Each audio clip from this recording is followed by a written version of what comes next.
ये कथा जो आप सुनने जा रहे हैं वो एक ऐसे महान और परम कृपालु राजा की है जिनके त्याग और दान की अनेक कथाएं तीनों लोकों में प्रचलित थीं।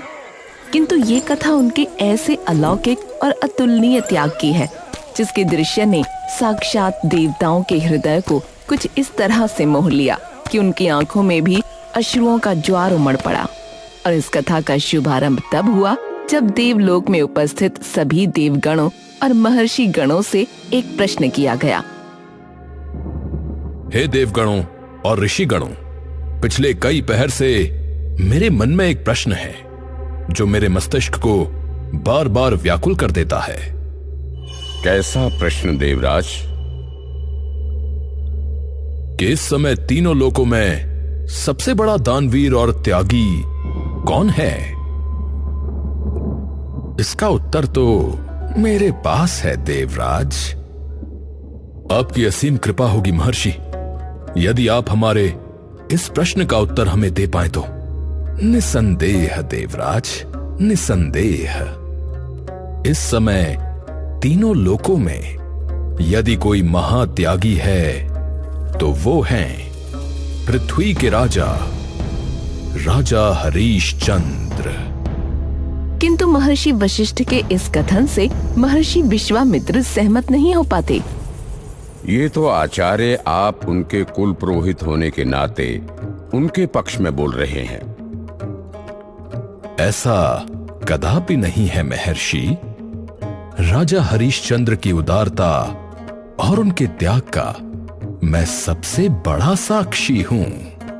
आचार्य, पृथ्वी पर मैंने भी कई वर्ष व्यतीत किए और इसी कारण मुझे विश्वास नहीं हो पा रहा कि तीनों लोकों में सबसे बड़ा दानवीर और त्यागी कोई पृथ्वीवासी है। यदि आपको मेरी कही बातों पर नाम मात्र भी संदेह है तो आप स्वयं उनके त्याग और दान की परीक्षा ले सकते हैं महर्षि। आपका कहा एकदम उचित है, किंतु मैं पहले ही आपको सचेत कर देता हूं आचार्य कि मेरी दी परीक्षा कठिन होने वाली है। जैसी आपकी इच्छा महर्षि। तभी महर्षि विश्वामित्र ने एक तपस्वी का रूप धारण किया। राजा हरिश्चंद्र जो उस वक्त जंगल में शिकार करने के लिए अपने कुछ सैनिकों के साथ वहां आए हुए थे। वत्स।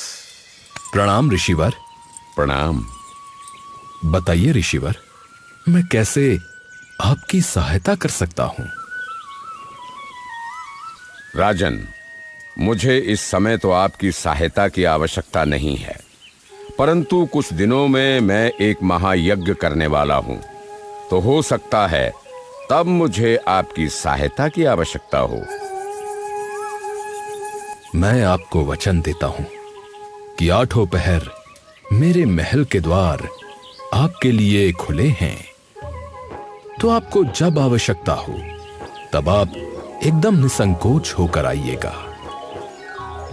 जी राजन। इस वाक्य को कुछ ही दिन हुए थे कि तभी महर्षि विश्वामित्र एक बार फिर उन्हीं तपस्वी के रूप में राजा हरिश्चंद्र के भरे राज दरबार में आ जाते हैं। प्रणाम ऋषिवर। प्रणाम राजन। बताइए ऋषिवर, मैं आपकी क्या सहायता कर सकता हूं?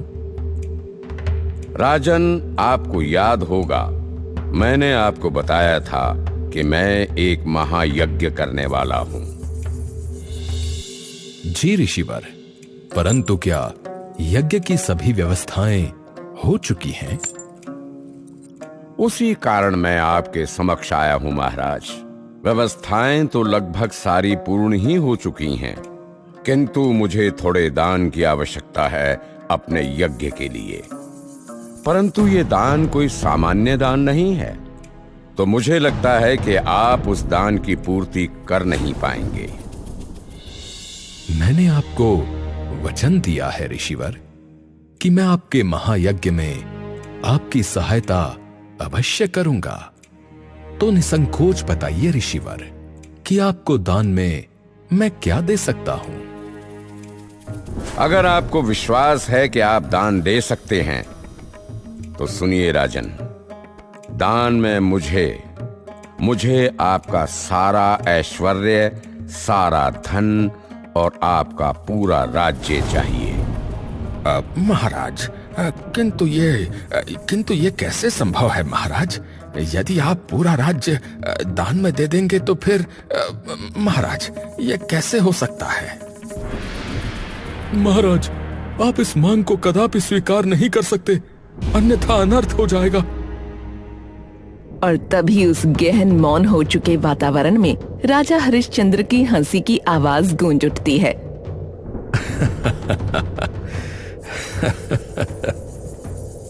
भरे दरबार में महर्षि की इस मांग पर राजा को हंसते देख सभा के सभी लोग आश्चर्यचकित रह जाते हैं। मैंने कहा था राजन कि ये दान कोई सामान्य दान नहीं है। आप इस दान के लिए इतना संकोच कर रहे थे ऋषिवर, ये तो आपने बहुत ही सामान्य वस्तु मांग ली। तभी पूरा राज दरबार राजा हरिश्चंद्र के ऊंचे स्वरों से गूंज उठता है। मैं इस भरी राज्यसभा और पांचों तत्वों को साक्षी मानकर इसी क्षण आपको अपनी पूरी संपत्ति और अपना समस्त राजपाट दान करता हूं।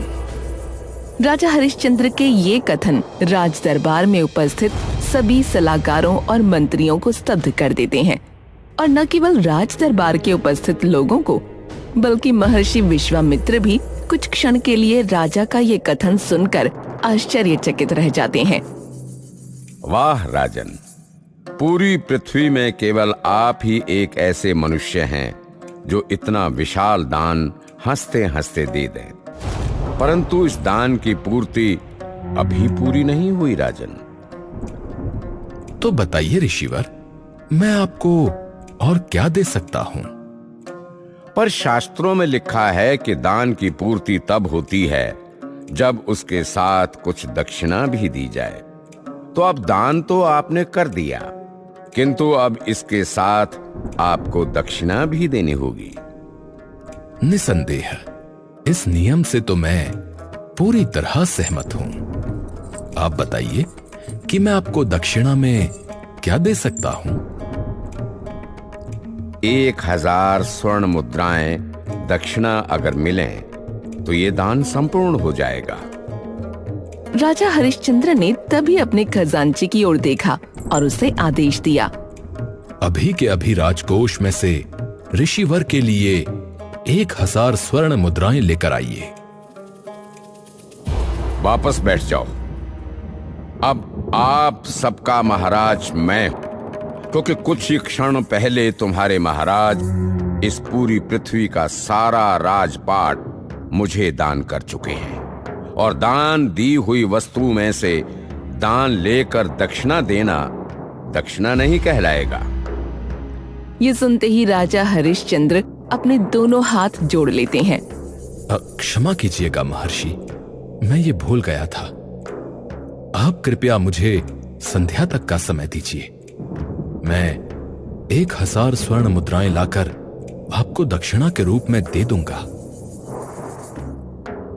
अवश्य, परंतु अगर संध्या काल तक आप मुझे मेरी दक्षिणा नहीं दे पाए तो मैं आपका ये दान आपको वापस कर दूंगा। राजा हरिश्चंद्र का हृदय ये सुनते ही चिंतित हो उठता है, क्योंकि अब वो उस राज्य के राजा नहीं बल्कि एक सामान्य गांव वासी बन चुके थे। राजा हरिश्चंद्र तभी अपनी पत्नी तारामती और अपने पुत्र रोहित को लेकर राजमहल से प्रस्थान कर जाते हैं। मुझे क्षमा कर दीजिए तारामती कि हमारे कारण आपको और हमारे पुत्र को ऐसा कष्ट भोगना पड़ रहा है। कृपया ऐसा मत कहिए स्वामी।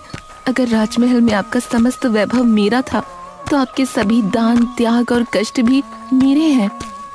परंतु हम ये समझ नहीं पा रहे तारामती कि संध्या काल तक हम कैसे 1000 स्वर्ण मुद्राएं लाकर ऋषिवर को दे पाएंगे। स्वामी, इतनी संपत्ति तो किसी भी सामान्य व्यक्ति के पास नहीं मिल सकती।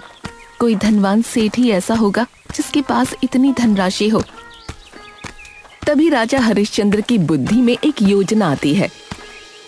इतनी धनराशि तो कोई भी सेठ किसी दास के लिए ही दे सकता है, तो क्यों ना मैं दासों के दरबार में स्वयं की बोली लगाऊं।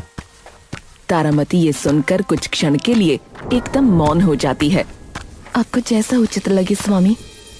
नगर के द्वार पर उस दासों के दरबार पर जब राजा हरिश्चंद्र ने अपनी बोली लगाई तब बड़े बड़े सेठ पीछे हट गए।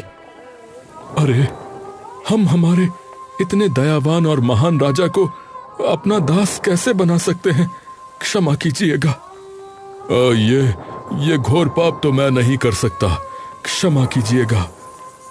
परंतु उस दरबार में शमशान पर शवों की अंतिम क्रिया कराने वाला एक डोम भी उपस्थित था, जिसे एक दास की सख्त आवश्यकता थी।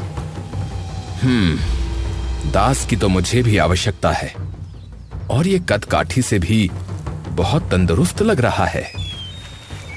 तभी उस सभा में जहां धनवान से धनवान सेठ राजा हरिश्चंद्र को देखकर पीछे हट रहे थे, वहीं ये डोम 1000 मुद्राएं लेकर हरिश्चंद्र के सामने आ जाता है। ये लो 1000 स्वर्ण मुद्राएं, और अब से तुम मेरे दास हुए। आपका बहुत बहुत धन्यवाद, परंतु मैं आपसे कुछ आग्रह करना चाहता हूं। कैसा आग्रह? ये स्वर्ण मुद्राएं मुझे दक्षिणा स्वरूप एक ऋषिवर को देनी है, क्योंकि संध्या काल तक अगर मैंने ये दक्षिणा उन्हें नहीं दी तो वो मेरा दान स्वीकार नहीं करेंगे। ठीक है, परंतु संध्या काल के पश्चात तुम्हें वापस यहां लौटना होगा। जैसी आपकी आज्ञा।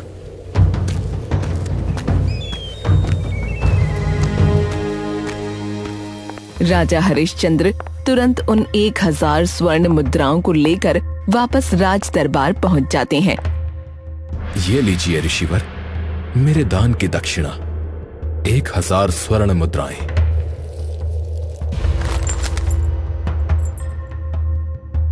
महर्षि विश्वामित्र ये देखकर अत्यंत प्रसन्न हो जाते हैं।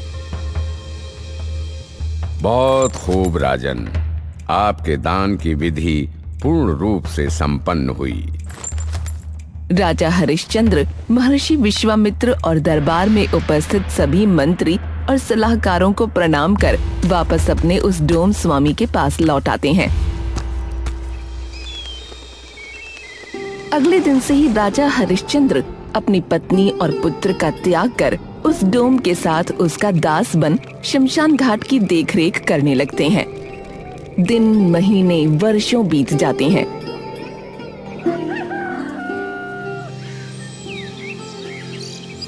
वहीं दूसरी ओर तारामती, जिनका शरीर कभी कमल के फूल सा कोमल और सौंदर्य से प्रफुल्लित हुआ करता था, उनका शरीर आज बिना अपने पति के सहारे के एक झोपड़ी में नाम मात्र सुविधाओं में रह रहकर पूरी तरह से झुलस चुका था।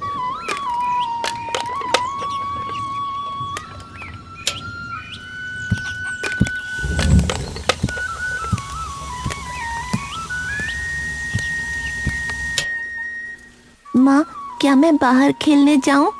ठीक है, चले जाओ, परंतु रात्रि होने से पहले आ जाना। जी माँ। रोहित उत्साह से बाहर चला जाता है।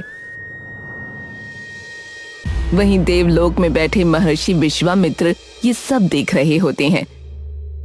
क्यों महर्षि, अब तो आपको प्रमाण मिल ही गया राजा हरिश्चंद्र के त्याग और दान भाव का, कि उन्होंने अपने परिवार तक का त्याग कर दिया मात्र आपके दान के कारण। अभी मेरी परीक्षा का बेहद महत्वपूर्ण भाग बचता है आचार्य वशिष्ठ। कैसा भाग? चुनाव का। जब घोर संकट की बौछार उन पर आएगी तो क्या वे तब भी अपने सिद्धांतों का अनुसरण करेंगे या नहीं? जैसी आपकी इच्छा महर्षि। महर्षि विश्वामित्र तभी शनिदेव के पास चले जाते हैं। पधारिए महर्षि विश्वामित्र। आपको मेरे कोटि कोटि प्रणाम शनिदेव। बताइए महर्षि, आपके आज इस शुभ आगमन का कारण क्या है? शनिदेव, मैं यहाँ आपकी सहायता हेतु आया हूँ।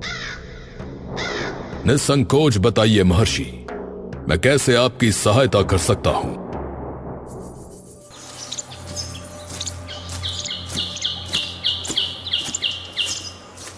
कि तभी शनिदेव और महर्षि विश्वामित्र वहां प्रकट हो जाते हैं। वही बालक है। जी शनिदेव। शनिदेव तभी एक सर्प का रूप धारण कर लेते हैं और फूल के नीचे जा छुपते हैं। रोहित की दृष्टि उस मनमोहक फूल पर जा गिरती है। अरे वाह, कितना खूबसूरत फूल है। एक काम करता हूँ, माँ के लिए ले जाता हूँ, वो इसे देखकर अत्यंत प्रसन्न हो जाएंगी। परंतु रोहित ने जैसे ही उस पुष्प को स्पर्श करने के लिए अपना हाथ आगे बढ़ाया, तभी उस फूल से एक सर्प पूरी तीव्रता से बाहर निकलकर उसके पैर पर डस लेता है और रोहित देखते ही देखते बेहोश होकर नीचे गिर जाता है। ये देखते ही उसके सभी मित्र भयभीत हो उठते हैं। इसे क्या हुआ? सभी मित्र उसे उठाने का भरसक प्रयास करते हैं, परंतु रोहित का पूरा शरीर अब नीला पड़ना शुरू हो जाता है। काकी को बुला कर लाना होगा। तभी उनमें से एक बालक जाकर तारामती को वहां ले आता है, परंतु जब तक तारामती अपने पुत्र के पास पहुंच पाती है, तब तक रोहित की देह से उसके प्राण पृथक हो चुके थे। पुत्र, मुझे क्षमा कर दो, क्षमा कर दो। तारामती अपने पुत्र रोहित को अपने सीने से लगाकर खूब रोती है और फिर वास्तविकता को स्वीकार कर उसके मृत शरीर को अपनी गोद में उठाकर उसकी अंतिम क्रिया के लिए ले जाती है। परंतु धन न होने के कारण तारामती का अपने बेटे की अंतिम क्रिया के लिए कफन आदि का प्रबंध करना एकदम कठिन हो चुका था। तब हार कर तारामती उस शमशान घाट की ओर चल पड़ती है, जिसकी देखभाल उनके पति राजा हरिश्चंद्र किया करते थे।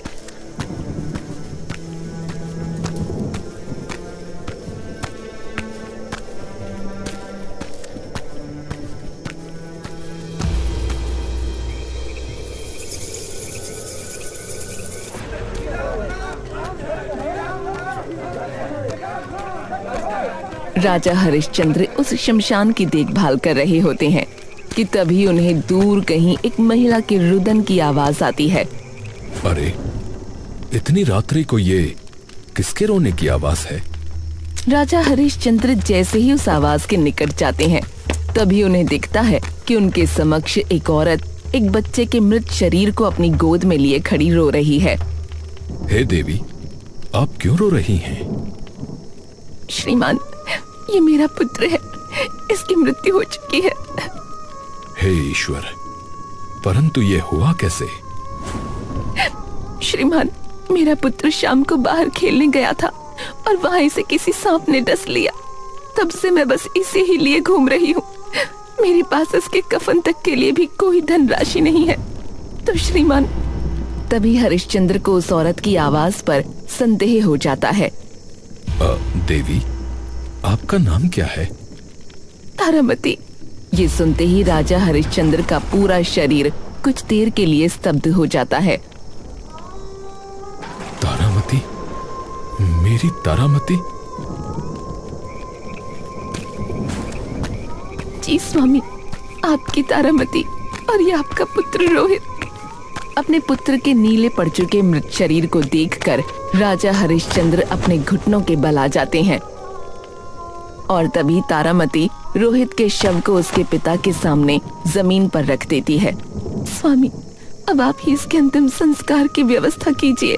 वो मैं करने को तैयार हूँ, परंतु बिना मृत वस्त्र के इसका अंतिम संस्कार संभव नहीं हो सकता और मृत वस्त्र के लिए इस शमशान का मूल्य चुकाना होगा।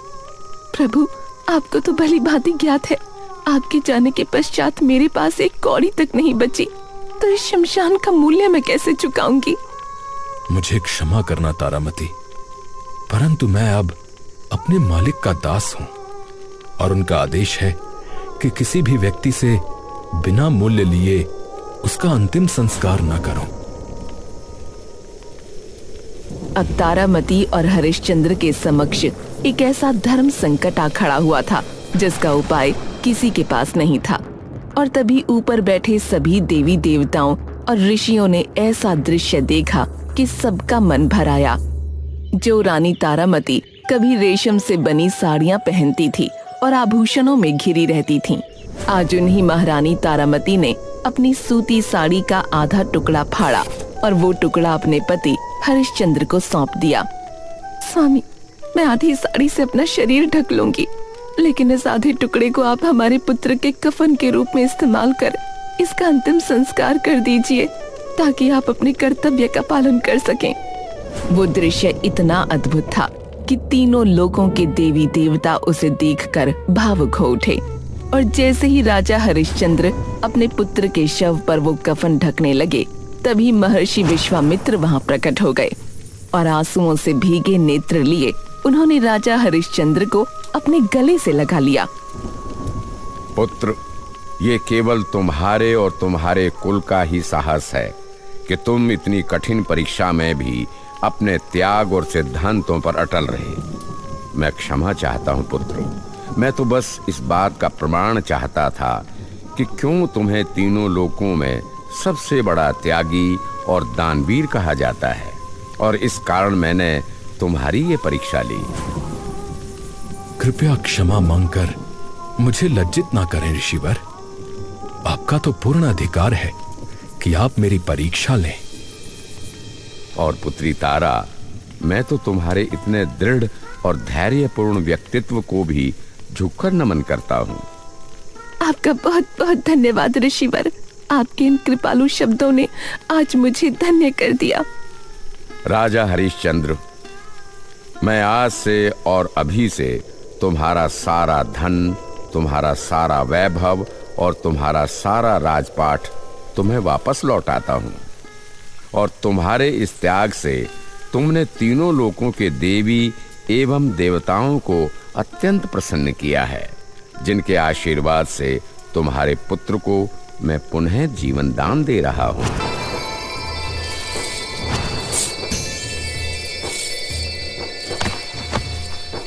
आपका बहुत बहुत धन्यवाद ऋषिवर, बहुत बहुत धन्यवाद।